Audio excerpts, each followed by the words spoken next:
Roguelide Soli here, checking in from the once independent Lone Star State.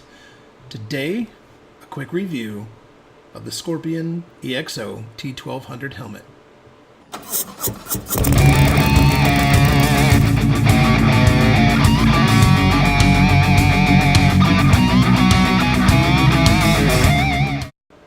So before I get into the actual helmet, I want to talk a little bit about Scorpion. Scorpion is a motorcycle apparel company that has been around for about 10 years. They are known for providing high quality motorcycle gear at a fairly affordable price. That is not the same with all other motorcycle helmet companies or apparel companies. A lot of times they come with a heck of a premium because of the name. I won't mention other names, but that's kind of what drew me to Scorpion in the first place. They do a pretty good job in terms of aesthetics. Their helmets look good, which, let's be honest, if you're going to be on a bike, you want to look good. Whether it's a Harley, a crotch rocket, it doesn't matter. You are wanting to make sure that you look decent when you're sitting on that Harley or that Honda or that Kawasaki, whatever you choose to ride. And that's kind of what took me down the path of looking at Scorpion helmets. I've watched several reviews. I was looking for a DOT-approved helmet. I don't do racing. I don't go extremely fast most of the time. And I wanted something that was going to be effective for not only head protection, but also for wind fatigue. Usually when I use the full face helmet, it's because I'm on a long ride and I'm going to spend several hours at highway speeds or in that vicinity, you know, anywhere between 50 to 75, 80 miles per hour, depending on the speed limit. And in Texas, by the way, we do have roads that are 85 miles per hour. So I want something that's going to protect me both from the sun, it's going to protect me from the rain, and it's going to protect me from wind fatigue. So most of the time I use a half helmet. Maybe I'll do a review of that half helmet at some point in the future, but this time I want to focus on my full face helmet because I've just made a modification to it, and one of those modifications that I made was because of what I believe is a deficiency in the helmet that I'm going to present to you. So let's get into the review. Let's show you the helmet, and I'll talk a little bit about some of the modifications that I've made to the helmet and why I've made those modifications. So this is the Scorpion EXO T1200 helmet. This is actually the Freeway edition, which means that it comes pretty much blacked out. It's got some kind of shiny lines here. I don't know how well you can see those on camera. And you can see that I've also done some modifications to this helmet. Most of the modifications that I've done to this helmet are for visibility, and the reason I do that is because if for some reason I am riding at night, I want to make sure that I'm fairly visible. Plus, you got to look good, right? I mean, you got to look good on your bike, whether it's a Harley, a crotch rocket, it doesn't matter. You want your bike and your helmet to somewhat match in some way. So hence most of the modifications that I've done are blue in nature because my bike is blue. All of the blue tape that you see on this helmet is reflective. So if, you know, a car is following me, the headlights are shining on the back of the helmet, that's going to light up. I've also done a couple of other modifications. Again, most of those are just so that this helmet is really bright when there's a car following me. I want to make sure that they can see me. You can see that it's got a lot of features and functions on it, and I'm going to explain some of those features and functions to you here in just a second. So the first set of features and functions I want to show you are the venting system on this helmet. It's got vents on both sides, one here and one on the other side if I can find it. And it's also got a vent right here. Now these vents are collapsible, so you can shut them if you're riding in cold weather. You shut them by hitting this little button on either side on the top. And I don't know how well you'll be able to see this, but I'll pull this liner out here in just a minute. But it's got a channeling system on the inside of the helmet. That channeling system lets the air flow over your head, and it's got an exterior vent here on either side. And what this wing does is it kind of creates a natural vacuum out of the back of the helmet. The advantage of that is it basically pulls air from the vents in the front to the vents in the back, and that creates a little bit more airflow. That's important if you live in places like Texas and you're riding with this black helmet on a 100-degree day, which I do quite often. And this is probably one of the coolest helmets that I own. The other vent that you can make happen is if you open up the visor here, you can push that lever up right there on the side, and when you close it, it leaves a little bit of a gap right down here in the bottom, and that adds for a better wind flow. One of the other modifications that I've done to this helmet is I've installed a new visor on it. The stock visor that it comes with is not Pinlock compatible, and now you may say, well, what's Pinlock? So you'll see a pin here, and what that lets you do is install another visor on the inside of the helmet. So this is actually an outside visor and an inside visor that acts like a double pane glass, much in the same way your house does. That's why your house windows don't fog up. The original shield for this helmet actually has quite a bit of problem fogging up, and it didn't maybe for the first 3 months that I owned it. Where you'll notice that is if you're riding in cold weather or if you're riding in the rain. I notice it most of the time if I'm riding in the rain and it's fairly warm outside. This helmet previously, even with all the air vents, it still fogged up quite a bit. So I've installed the Pinlock system to create that double pane glass, and you can breathe right on the inside of this mask fairly heavily, and it doesn't fog up at all, which is a good thing to happen. I mean, you don't want to be driving down the road, have your let's just say this. When it's raining, you're already struggling with visibility because there's no windshield wipers on a helmet. And the last thing you want to do is have your visor fog up on you while it's raining, because what that means is the only safe way to ride at that point is with your visor open. And that means you're getting wet. You may or may not have riding glasses on when you're using this helmet. I typically don't. So that makes it a little bit difficult. And so that your only other option is to take the built-in sun visor and pull it down. I don't know if you can see that, but this has got a built-in sun visor that pops down on the lever on the outside, and that built-in sun visor comes in real handy. It means I don't have to wear glasses while I'm wearing my helmet. It's much more comfortable that way.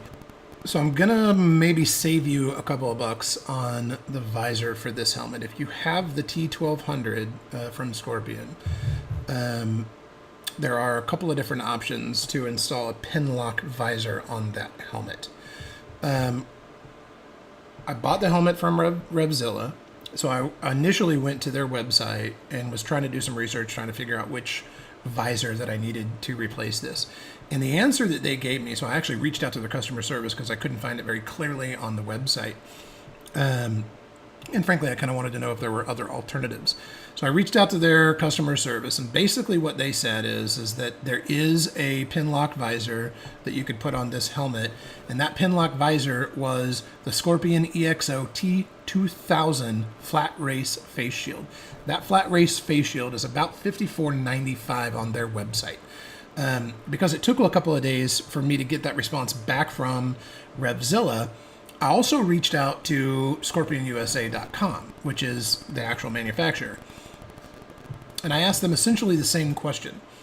And their response was a little more enlightening, and it actually saved me a couple of bucks, so I want to share that with you. They said that the T1200 has a specific part number and for the Pinlock visor, and that part number is the one that Revzilla sent me. But they also let me know that the T1200 shares the same shield as the R2000, the R710, the R410, and the R320. So basically they're all the same sized, same mount. They're essentially the same shield. So I went back to Revzilla and I looked up the part numbers for the Pinlock versions of the face shields on each one of those other helmets, and I found the Scorpion EXO-320, the R320 Pinlock ready face shield for $44.95. So that saved about $10 That's the helmet, or that's the visor that I have here installed on my helmet now. So it saved me about 10 bucks. I still bought the exact same Pinlock insert. The Pinlock insert wasn't any different, but I presume because the R2000 may have other features, so if you're interested in those other features like the peel-aways and things like that, then you may want to still go with the other one. But if you just want to save a couple of bucks, you're just riding casually like I am, then you might want to go with the R320 Pinlock Ready visor on the Revzilla website. So I don't think Revzilla was trying to send me down a path that was more expensive. My assumption was that they just didn't know that those visors were cross-compatible. So, you know, in the future, good idea to reach out to the manufacturer and also Revzilla when you're looking for advice on things like this. Well, let's talk a little bit about the emergency feature on this helmet. I think a lot of this is standard on most helmets nowadays, but this has, let me set my pipe down. This has pull-aways, these little tabs right here, and on the other side, same tabs. This allows emergency medical personnel to be able to grab and pull that out. What that does is it makes it easier to pull the helmet off. I can show you real quick. It's really not that hard. There's a couple on the inside. There's just one little pin, and then the insert. Actually, there's two little pins. The insert pops right out. I mean, I gotta tell you, they say it's real easy to do, but there's these two little pins, and it's got to go through this to come out, and this is what you're left with. Those little pins that I'm talking about are right here and right here. So it is still pretty easy to pull out, but it's not just as simple as pulling this out. You've got to pull it out and then actually reach down in there. And you can do that on both sides. This actually gives you a better view into the inside of the helmet. And that you can actually see the chambers that I was talking about earlier where the airflow will flow through the helmet. And like I said, it's pretty good airflow. They do have I think they call it a Quick Wick 3 fabric. So these are made out of that same fabric. It's nice and soft. It's washable. I've washed this several times. And you can pull this whole liner out as well. And the liner has a couple of pins on it. I'll pull this out just so that you can see it. Has a couple of pins on it. And one of the other features that I like about this helmet is that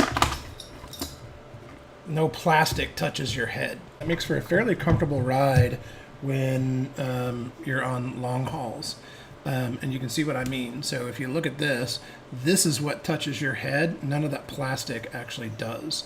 And then you can see that the chambers there are for airflow, and it's got the same Quick Wick fabric. So now that I've got that out, you should be able to see inside a little bit better now, and you can see those chambers. Those chambers are all designed for airflow. You can also see that I've got speakers installed into this helmet right here, and those speakers are what attach to my Sena C10 camera, which is a communication device as well as a camera that I can use to film, record myself, etc. The microphone goes up right in here, and you can also see that this helmet has a feature. I'm going to go ahead and pump this up so you can maybe see that pumping. You can see those little bladders pumping full of air, and what those are is those make a nice firm fit if you need it. I'm a big guy, so I don't necessarily need it.